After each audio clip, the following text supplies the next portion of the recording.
Assalamualaikum warahmatullahi wabarakatuh.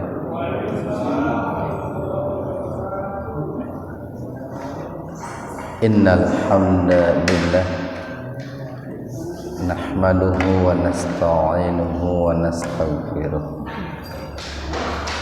wa na'udzu billahi min syururi anfusina wa sayyiati a'malina. May yahdihillahu fala mudilla lahu wa may yudlilhu fala hadiyalah. Asyhadu an la ilaha illallah wahdahu la syarika lah wa asyhadu anna Muhammadan abduhu wa rasuluh alladzi la nabiyya wa la rasulah ba'dah. Hadirin ikhwatu iman jemaah Majlis Tafsir Illiyin yang mudah-mudahan senantiasa mendapatkan ridho dan ampunan Allah Subhanahu wa taala. Kajian tafsir di Majlis Tafsir Illiyin pada kesempatan subuh kali ini membahas surat Al-Baqarah ayat 270 halaman 46. Al-Baqarah ayat 270. Kita bahas tajwidnya dulu. Wa ma'a mad jaiz munfasil. Mad tabi'i alif bertemu hamzah secara terpisah atau di lain kata. Jadi dibacanya lebih panjang dari mad tabi'i, sekitar 4 atau 6 ketukan. Ang ihfa akrob,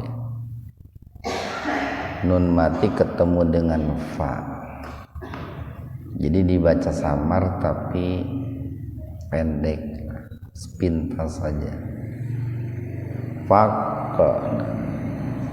kol-kolah sugro, ada huruf qaf yang sukun di tengah-tengah kata, jadi membacanya dipantulkan tapi secara sugro, secara kecil atau ringan. Pak tum idgham mimi atau idgham mutamatsilain. Mim mati ketemu dengan mim, mim yang pertama diidghamkan, dimasukkan ke mim yang kedua dengan mendengung. Tahan 2 ketukan itu. Min idgham biguna. Nun mati ketemu dengan nun, jadi nun yang pertama dimasukkan ke nun yang kedua. Idgham itu kan memasukkan dengan mendengung. Min nafaqatin idhar khalqi, kasratain ketemu hamzah secara terpisah, jadi dibacanya jelas, bunyinya n lah. Tahan 2 ketukan biar nampak jelas. Nafaqatin au madlain. Nazar, nazar, ro-nya dibaca tebal, tafkhim, karena ro sukun atau ro mati didahului fathah. Tum idgham mimi atau idgham mutamatsilain. Min idgham bigunnah. Nad, jadi jangan nada, bukan dal tapi za. Min naz, nah, ujung lidahnya digigit. Naz ring ring ihfa hakiki atau ihfa abad. Kasratain ketemu fa secara terpisah, jadi betul-betul dibaca samar tuh, biar nampak samarnya, terdengar samar itu. Tahan 2 ketukan. Fa inna gunna, nun bertasdid gunna. dan gunakan waktu menahan itu Pak atau memanjangkan itu mata kita untuk melihat kata berikutnya gitu. Jadi biar ketika membaca Quran itu lancar gitu. Kan kesempatan nih ketika kita umpamanya fa'inna gitu. Mata kita kesempatan untuk melihat lafaz Allah berikutnya itu. Nallah tafhim. Lafzul jalalah didahului oleh fathah. Nah, kalau bicara tarkik dan tafhim ya tebal dan tipis itu hanya berkaitan dengan lam dan ro. Tadi kan ro didahului oleh fathah itu tafhim. Sama lam didahului fathah tafhim gitu. Ro didahului kasroh tarkik, lam didahului kasroh tarkik gitu. Ya'lamu, nah, ya'lamu. Kalau mau berhenti di situ haknya disukunkan. Ada waqaf kili di situ. Boleh berhenti, boleh bersambung, tapi bagusnya berhenti. Ya'lamu. Tapi kalau mau disambung, hu-nya dibaca panjang. Ya'lamuhu, dua ketukan. Wa ma matabi alif liombo. Liombo itu alif lam samsiyah atau idgham samsiyah. Jadi asalnya itu begini, li lam alif lam. Li abdo asalnya itu. Dihilangkan alifnya. Liombo bo menbadal limi madbiyah min idhar khalqi. Nun mati ketemu hamzah secara terpisah, jadi dibacanya jelas di tenggorokan, tahan dua ketukan. Ang ifa akrob angsor mad arid li sukun, karena ada mad tabi'i alif atau waqaf didahului oleh mad tabi'i alif, atau bisa juga mad tabi'i alif jatuh gitu pada waqaf. Ikhwanu fiddin arsadakumullah. Al-Baqarah ayat 270 ini masih berbicara seputar infak gitu ya. Jadi cukup luas nih pembahasan Allah dalam surat Al-Baqarah terkait dengan ibadah maliyah yang namanya infak itu. Wa ma, dan apa, ini maknya maklil asya ini Pak, mak yang menunjukkan akan sesuatu hal,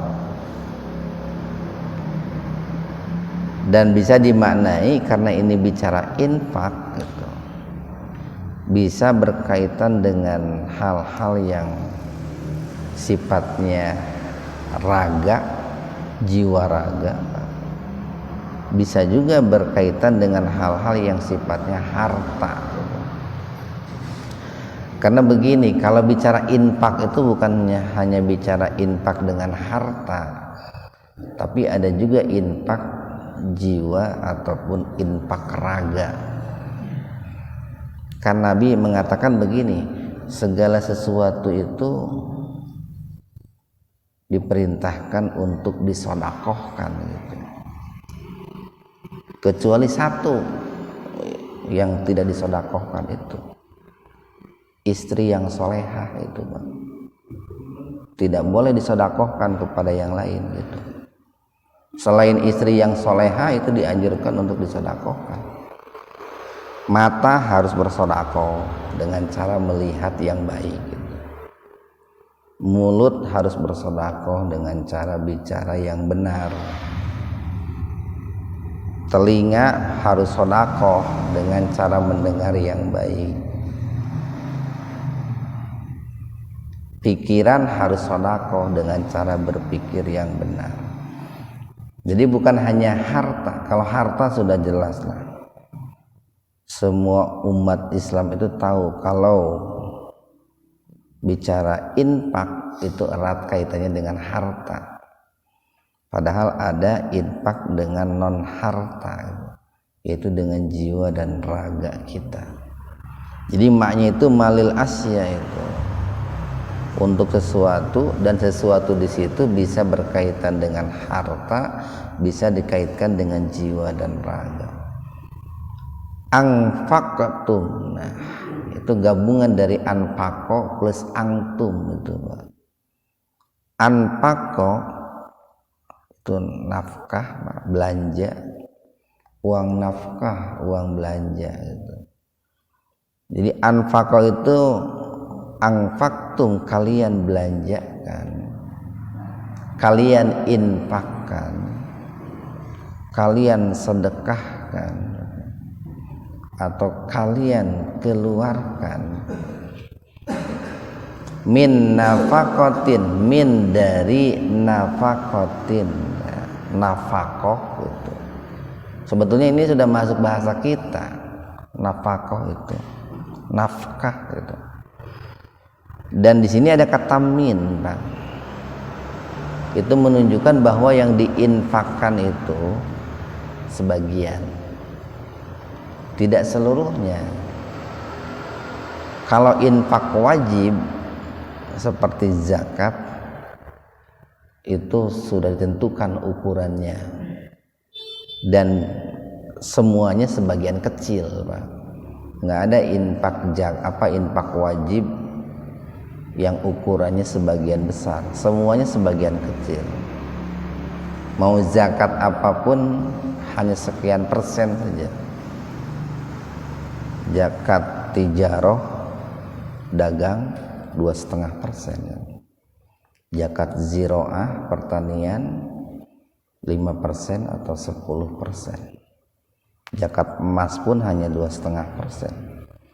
Apalagi zakat fitrah itu kecil sekali. Kecuali kalau infak yang hukumnya sunnah itu, Pak. Kalau infak yang hukumnya sunnah, yang sering oleh kita disebut dengan sedekah, itu bisa ukurannya cukup besar, atau bisa juga separuh, tetapi tidak semuanya, Pak. Tidak semuanya. Karena setiap kali Allah bicara tentang infak atau zakat atau sedekah, baik dalam Al-Quran ataupun sabda Rasul dalam hadis, itu selalu menggunakan kata min, selalu disisipi kata min. Itu menunjukkan harfu tab'id, min itu di satu sisi sebagai harfu jar, Pak, min itu. Makanya nafaqatin huruf ta'nya harus kasroh karena ada min itu. Tin nggak boleh tun atau tan. Di sisi lain min itu harfu tab'id, huruf yang menunjukkan sebagian. Jadi enggak terpuji juga, Pak, orang menginfakkan seluruh harta. Sekali lagi, enggak terpuji juga orang menginfakkan seluruh harta. Kenapa? Karena dikhawatirkan setelah menginfakkan seluruh harta, berikutnya dia minta-minta gitu. Berikutnya dia mengemis, berikutnya dia berhutang gitu. Kalaupun dulu di zaman Rasulullah sallallahu alaihi wasallam, seorang sahabat yang bernama Abu Bakar As-Siddiq pernah menginfakkan seluruh hartanya, itu kan belum turun ayat tentang bahwa infak itu tengah-tengah, tidak kurang dan tidak berlebih. Itu ayatnya belum turun. Nah sekarang kan kita ayatnya sudah turun. Jadi infak itu ada huruf minnya sebagian, enggak semuanya. Atau Nazartum. Nazaro plus antum betul. Atau nazartum yang kalian nadarkan. Min dari nadrin, dari nadar kalian. Apa nadar itu? Nah ini Pak.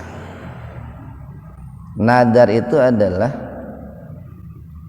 ucapan yang diucapkan, atau begini, ucapan di mana seseorang itu mewajibkan dirinya untuk melakukan satu ibadah yang bisa mendekatkan diri kepada Allah, yang sebetulnya tidak wajib gitu Pak.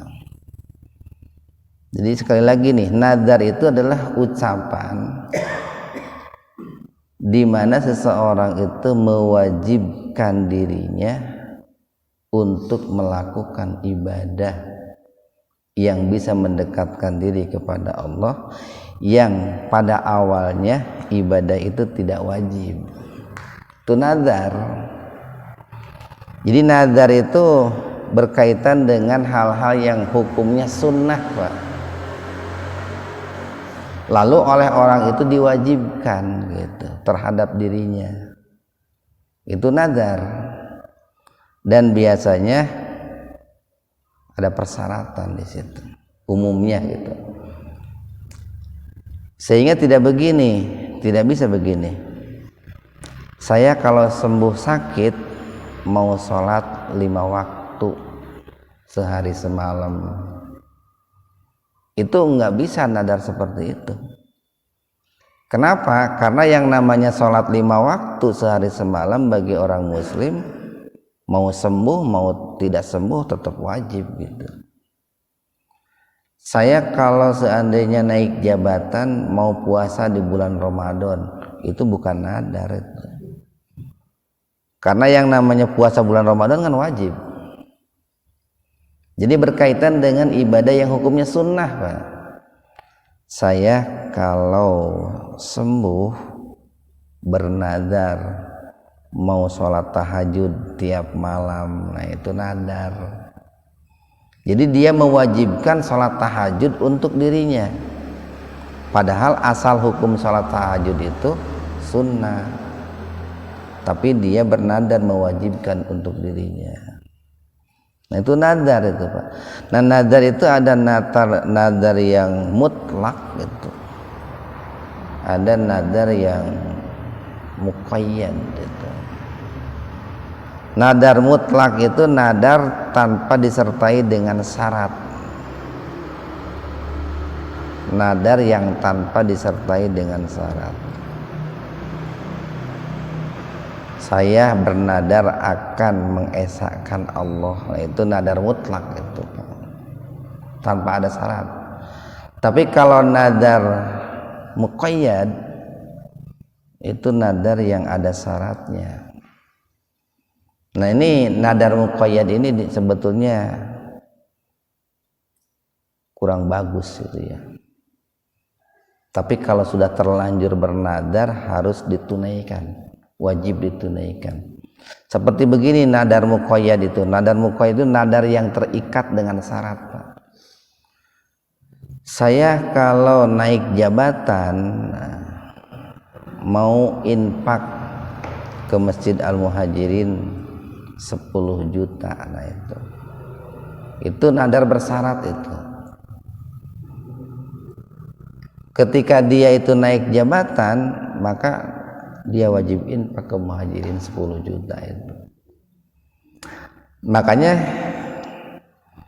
Rasulullah sallallahu alaihi wasallam mengingatkan kita dalam hadis itu riwayat Al-Imam Bukhari.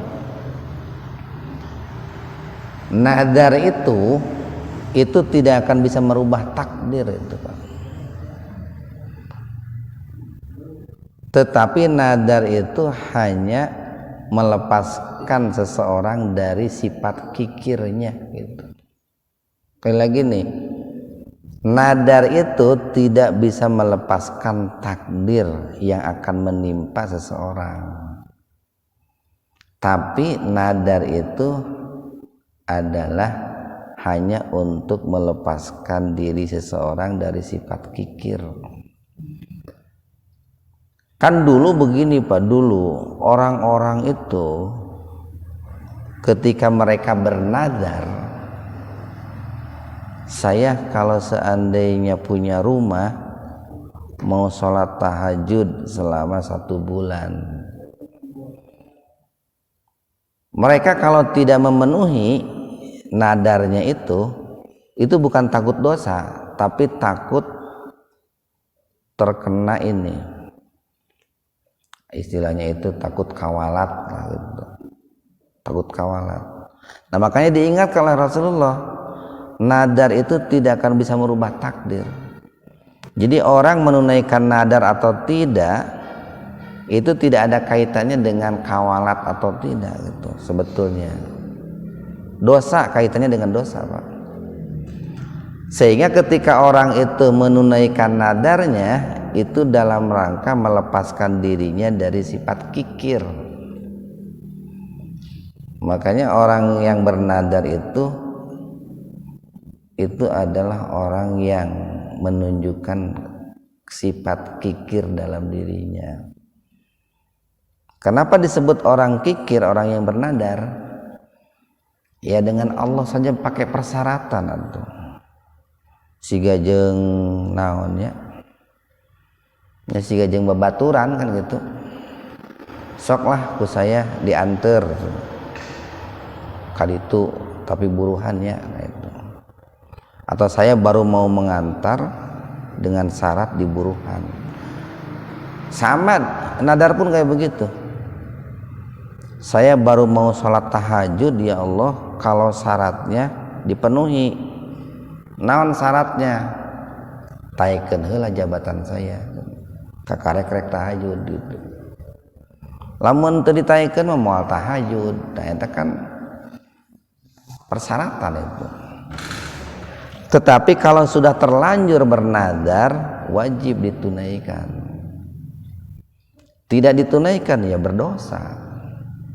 Wa aufu bi ahdillah itu. Wa aufu bi ahdi ufi, dan tunaikanlah janji kalian kepadaku.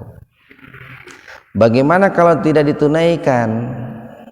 Harus bayar kifarat itu. Harus bayar denda. Apa dendanya itu? Ini kalau lihat di ayat Al-Quran yang lain itu. Tempo hari pernah kita bahas tuh, masih di Al-Baqarah.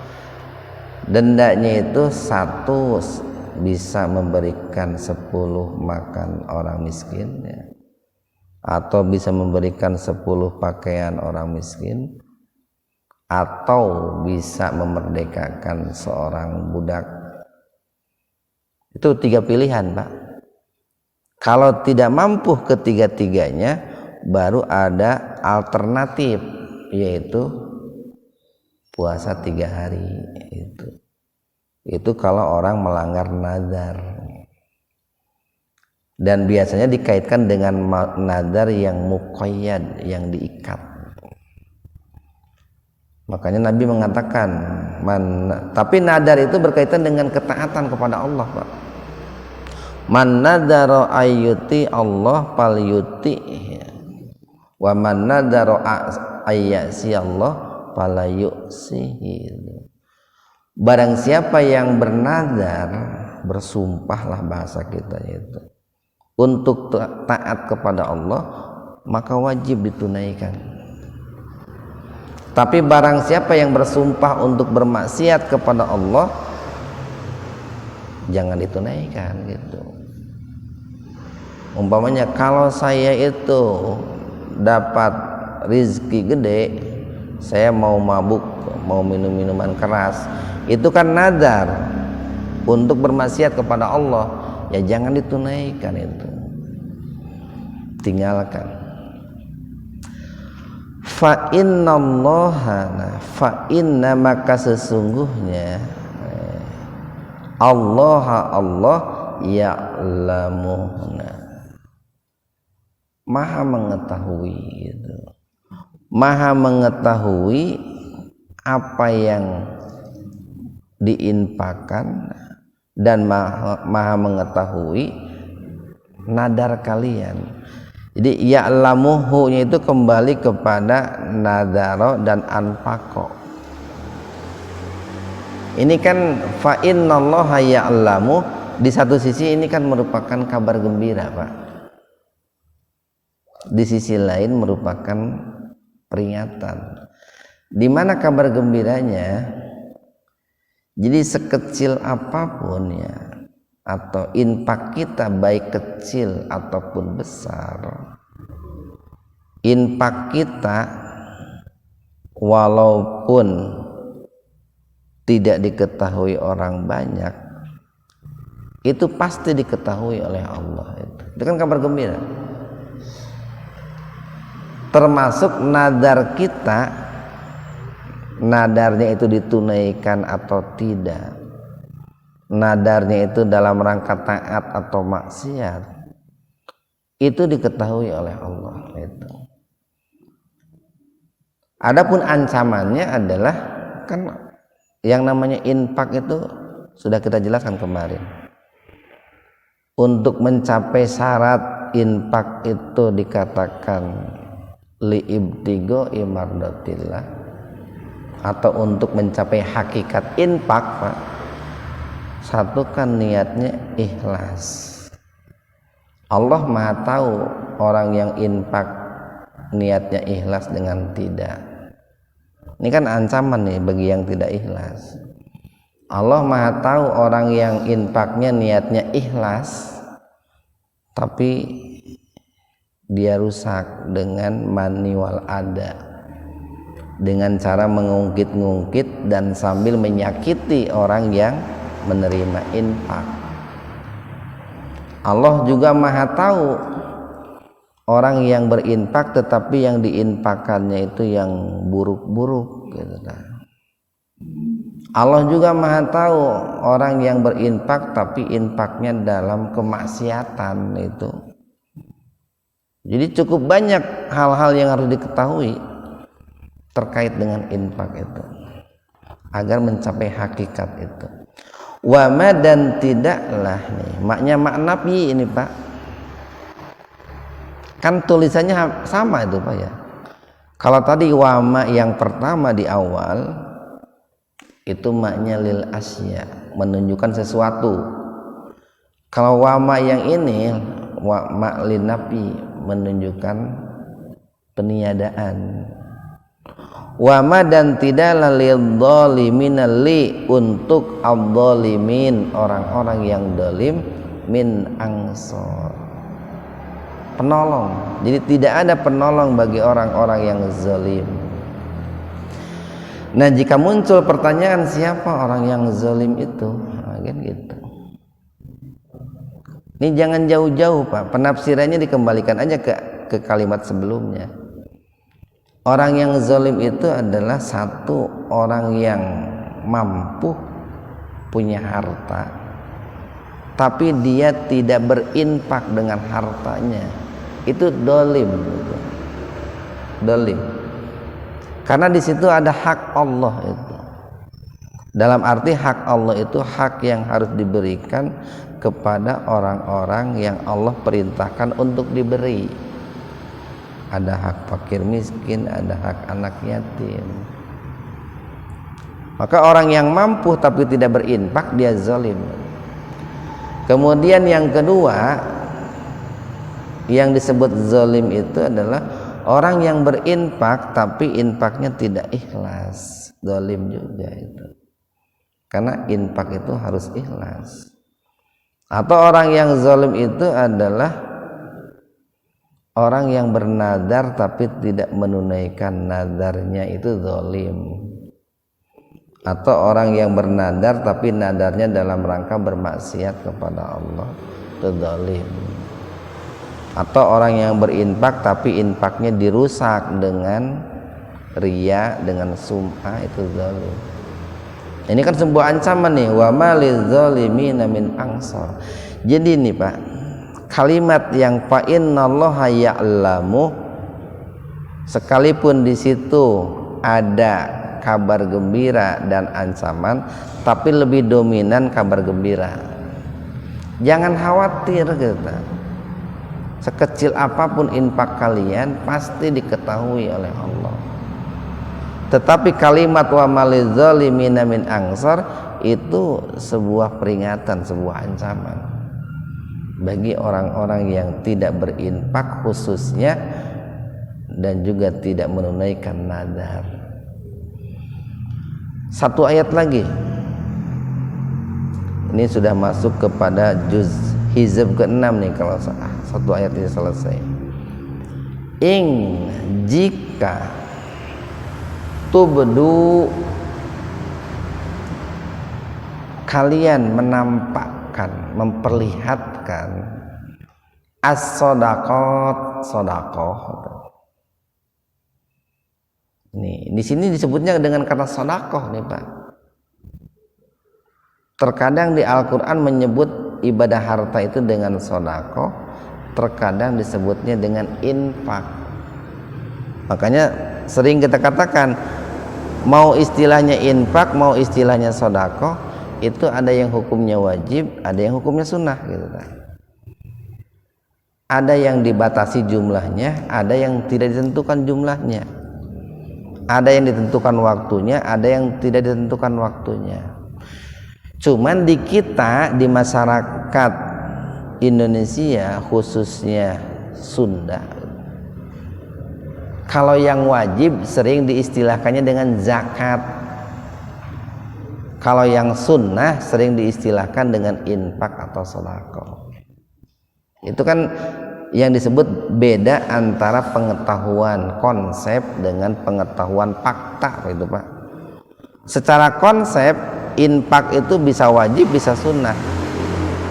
Secara konsep sedekah itu bisa wajib, bisa sunnah. Tapi fakta di masyarakat kalau disebut sedekah kesannya itu sunnah gitu. Kalau disebut infak kesannya sunnah. Kalau disebut zakat baru kesannya wajib. Salah sih enggak gitu, salah sih enggak. Jadi jika kalian menampakkan sedekah kalian, pani'imma, fa maka ni'imma itu baik, hiya menampakkan sedekah itu.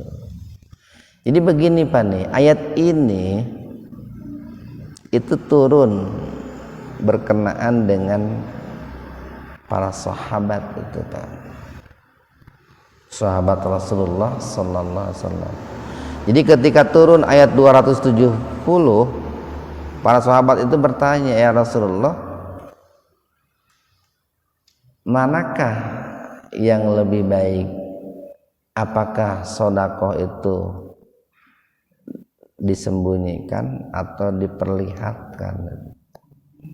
Ada juga yang menyebutkan asbabun nuzulnya begini. Dulu para sahabat bertanya, bagaimana hukumnya kalau sedekah itu kelihatan oleh orang lain? Turunlah ayat ini nih Pak. Jika kalian memperlihatkan sedekah kalian, itu baik bagi kalian. Wa in, dan jika tukhfuha, nah, hanya domir kembali kepada sedekah. Wa in tuhfus sedekah, nah, tetapi jika kalian menyembunyikan sedekah kalian, wa dan tu kalian memberikan hak sedekah itu al fuqara kepada orang fakir, fahuwa maka menyembunyikan sedekah itu khairun lebih baik lakum bagi kalian. Jadi begini Pak nih, ada beberapa kesimpulan hukum yang bisa kita ambil. Satu Pak, ketika kita itu ibadah harta sedekah, baik yang wajib ataupun yang sunnah, baik sedikit ataupun banyak, boleh kelihatan orang, boleh tidak kelihatan orang, boleh diperlihatkan kepada orang, boleh tidak diperlihatkan kepada orang lain. Yang penting hatinya tetap ikhlas gitu Pak. Sekali lagi, yang penting hatinya tetap ikhlas. Karena kan urusan ikhlas urusan hati itu Pak, urusan hati. Yang kedua di Thariqatul Jam'i oleh para ulama dikompromikan. Bagaimana hasil komprominya itu? Kalau zakat itu zakat wajib itu kayak zakat fitrah gitu Pak, zakat tijaro, zakat dagang, zakat jiroah pertanian, atau zakat ma'adin, zakat hasil tambang, itu ada kalanya bagus diperlihatkan kepada orang lain atau bagus kelihatan oleh orang lain. Kalau yang hukumnya wajib, kenapa bagus kelihatan orang lain? Dalam rangka memberitahu orang lain barangkali dia belum berzakat gitu. Pak Tarmanto mau kemana? Saya mau zakat fitrah ke muhajirin gitu. Itu tuh jawaban Pak Tarmanto itu bisa juga dalam rangka mengingatkan saya, barangkali saya belum zakat fitrah gitu Pak, atau dalam rangka mengajak saya itu kalau zakat wajib. Jadi ada kalanya baik diperlihatkan atau diberitahukan kepada orang lain. Atau begini, termasuk yang ini Pak, kayak begini. Kenapa boleh diperlihatkan kepada orang lain itu? Umpamanya ada seorang anak kemudian pelit dia itu sama ibunya sama bapaknya. Pokoknya pelit kepada orang tuanya padahal anaknya mampu tapi pelit sama orang tua. Nah ketika orang tuanya katakanlah sakit, dia tidak diobati sama anaknya. Kemudian suatu hari ketika anaknya itu ada di samping orang tuanya, tiba-tiba kita sengaja Pak bertamu ke rumah itu. Bapak Ibu, ini saya kebetulan ada rezeki 5 juta gitu buat bapak dan ibu gitu. Itu biar si anaknya itu tersindir itu Pak. Saya aja orang lain ngasih sedekah 5 juta, kenapa kamu anaknya banyak duit nggak mau membawa anak orang tuanya ke dokter? Nah itu kan diberitahu, itu diperlihatkan kepada anak, itu boleh itu dalam rangka mendidik anaknya supaya berbakti kepada orang tuanya. Atau boleh juga kita memperlihatkan sedekah itu dalam rangka ini mengajak orang lain untuk melakukan sedekah. Tapi tetap kuncinya hati harus ikhlas itu Pak, harus ikhlas. Nah kemudian kesimpulan yang ketiga nih, kalau seandainya kita khawatir bahwa dengan diperlihatkannya kepada orang lain atau diketahui orang lain, infak kita, sedekah kita itu tidak ikhlas, maka muncul kalimat berikutnya, wa ing tuhfuha, sembunyikan Pak. Kalau kita khawatir kita itu riya atau kita itu sum'ah gitu. Jadi nggak boleh kita ujug-ujug memponis orang yang memperlihatkan sedekah infak, kita ponis si eta riya, itu nggak boleh. Kenapa? Karena urusan riya itu kan urusan hati, kecuali kalau memang sudah betul-betul nampak riyanya, sum'ahnya gitu Pak. Dan boleh jadi juga Pak orang begini, bisa juga orang itu tidak kelihatan oleh orang lain tapi kemudian riya gitu, pas infak nggak kelihatan sama orang lain, sembunyi-sembunyi, tapi setelah itu ada niat dalam hatinya untuk riya, bebeja kabatur ami nyaraon, ami dipuji, nah itu riya juga Pak. Jadi urusan hati ini sebetulnya yang namanya riya dan tidak ikhlas dan tidak itu. Jadi boleh sedekah itu kelihatan orang lain, bahkan dilihat orang lain, diperlihatkan kepada orang lain, tapi boleh juga disembunyikan. Cuman para ulama menganjurkan begini, untuk yang boleh diperlihatkan itu untuk zakat wajib, tapi untuk infak atau sodako yang hukumnya sunnah itu bagusnya disembunyikan. Tapi tidak haram Pak, bagusnya gitu, bagusnya boleh kelihatan, boleh diperlihatkan, tapi niatnya tetap harus ikhlas.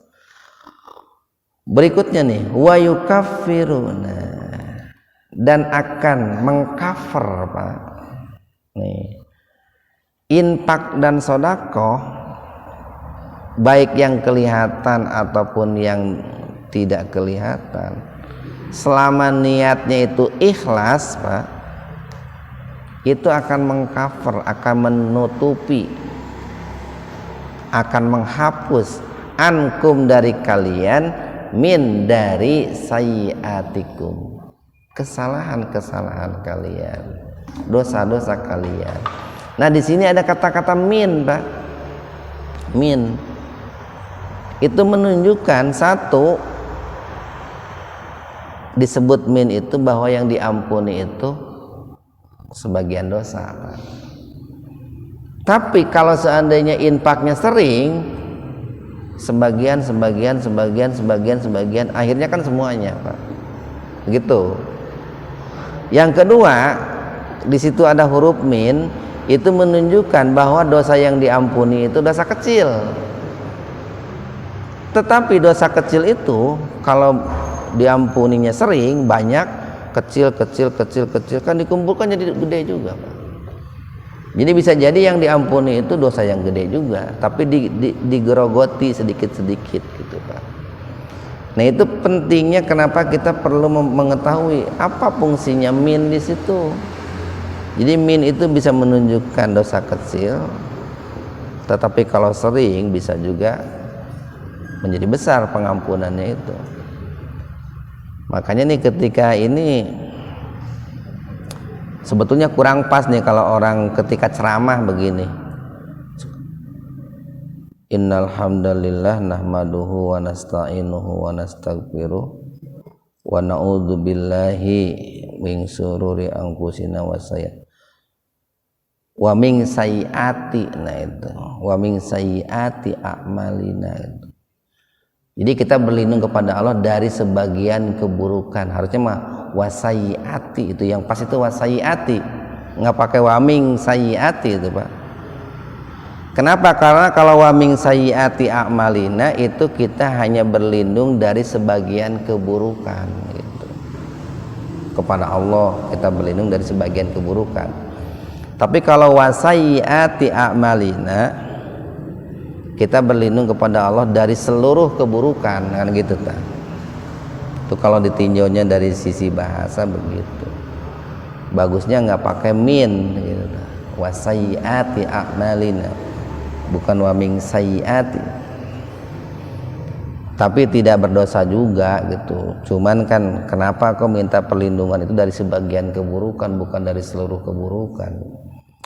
Wallahu, dan Allah itu bima terhadap apa ta'maluna yang kalian kerjakan. Ini kalau dikaitkan dengan yang sebelumnya, yang dikerjakan itu kan infak, sedekah. Infaknya itu ikhlas atau tidak, itu kan pekerjaan juga. Infaknya itu disembunyikan atau dinampakkan. Disembunyikan tidak ikhlas, tetapi dinampakkan ikhlas, itu kan Allah Maha mengetahui. Jadi Allah Maha mengetahui terhadap apa yang kalian kerjakan. Nah maka kuncinya itu Pak, kuncinya itu nih adalah kita harus menjaga keikhlasan. Kalau masalah kelihatan atau tidak, zaman sekarang kan susah Pak, susah. Kita mau sholat berjamaah di masjid nih, tidak kelihatan orang lain, hese. Dari rumah saja ke sini, saya nih dari rumah ke sini, itu kan melewati paling tidak 10 rumah ada kelewatan. paling tidak di jalan ketemu dengan orang 10-20 orang ketemu, ya pasti kelihatan itu Pak. Ketika kita bayar infak, bayar sodako, zakat ke muhajirin umpamanya, itu kelihatan. Paling tidak kan dicatat oleh pengurus DKM Al Muhajirin, kelihatan, kedengaran kan gitu Pak. Jadi yang paling penting itu adalah menjaga hati. Makanya para ulama mengatakan nih, kenapa di sini ada kata fuqara Pak? Wa in tuhfuha wa tu'tuha al fuqara, itu tujuannya adalah jika kalian menyembunyikan infak kalian dan memberikannya kepada fakir miskin, itu bukan hanya semata-mata perintah untuk ikhlas, tapi dalam rangka menjaga harga diri orang fakir gitu. Kalau ketika Allah mengatakan wa in tubdu, tidak disebutkan kata fakir, tapi ketika Allah menyebutkan wa in tuhfu, di situ ada kata fakir. Jadi di samping menyembunyikan itu bertujuan menjaga keikhlasan, tapi menjaga harga diri orang fakir, orang miskin, biar tidak merasa malu gitu Pak. Mudah-mudahan ada manfaatnya untuk kita semua. Subhanakallahumma rabbana wa bihamdika asyhadu an la ilaha illa anta astaghfiruka wa atubu ilaik. Assalamualaikum warahmatullahi wabarakatuh.